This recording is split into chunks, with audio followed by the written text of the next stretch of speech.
Okay, Coach. Players trying to wrap up with final exams, but then this weekend you guys are heading off to Daytona Beach for the Classic. Just talk a little bit about the upcoming weekend.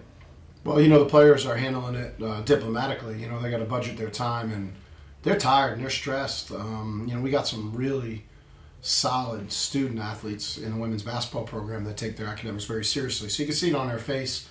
But it's just funny, us three coaches are just as exhausted, plugging away with scout reports and prepping practices and working hard in practice to make them the best. So we're all pretty tired, Ange.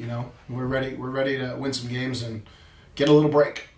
Anytime there's a difference between preparing for a game versus something with school and finals and stuff, what, if any, kind of changes need to be prepared? What kind of adjustments need to be made heading into a weekend like this?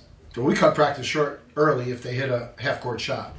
And Amanda Ulrich hit the first one. It's like, hey, you want to challenge them to make a half-court shot and then practice and keep it loose. But in the end, you're like, it's not the end of the world if they don't make it, because then you could practice another 15 minutes and still get out of there a little earlier. Well, Amanda hit it, and the gym went crazy, so they got to get on to dinner, and today was a big final day. So it was a good day to end early yesterday. So you gotta manage. You gotta help them manage their time.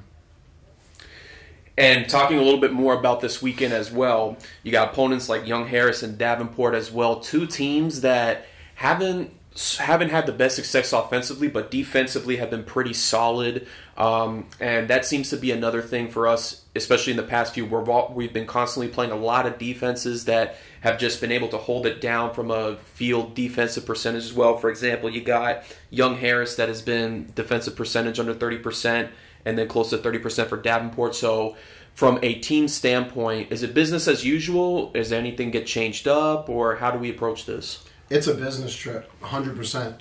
But it's also an opportunity for the ladies to get away and to get into a hotel and to maybe get some wings at the place that they talk about, that I've heard about for 7 years over there, and walk around the mall and do some Christmas shopping and to bond together. But it's a business trip to get wins, right? And they're talented teams. Young Harris went on a nice run last year early, and has shown some big-time flashes this year, and we got to be up for it. And, this week is all about accountability and mojo. We want to hold them accountable, but we also have been trying to make them more confident and more secure, so they could do what we ask them to do. And, we got to keep working as coaches. It's on us to better them, especially during this time. The holidays, the finals, the getaway, there's a lot going on. But I think these ladies really want to win. So they're not ready to go back home for Christmas yet. I think they want to take care of business.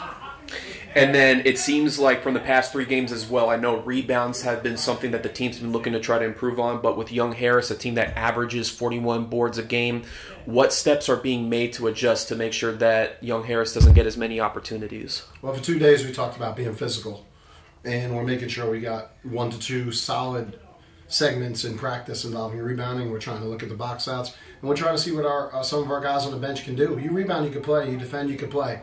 So those are the important things, and getting onto that court and not being afraid. What I liked about Eckert is that we weren't afraid. We got punched in the mouth a couple times. We went down 14 twice, and we rallied back twice. And I used our ladies on the bench from a minute 30 to 20, 25 minutes, and they got in, they weren't afraid, and no matter what they did. And, that's important, because it shows committed trust, and it shows that they know they belong. And, those are the games, we got to get ready for in 2023.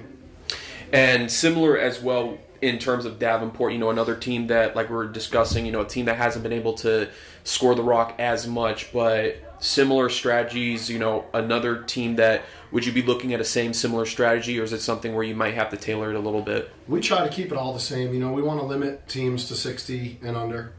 And, we're a team that's got to aspire to score 70. Our offense is that good when we have our mojo, and when we're fierce, and when we're hungry, and when we work hard. We can score the ball.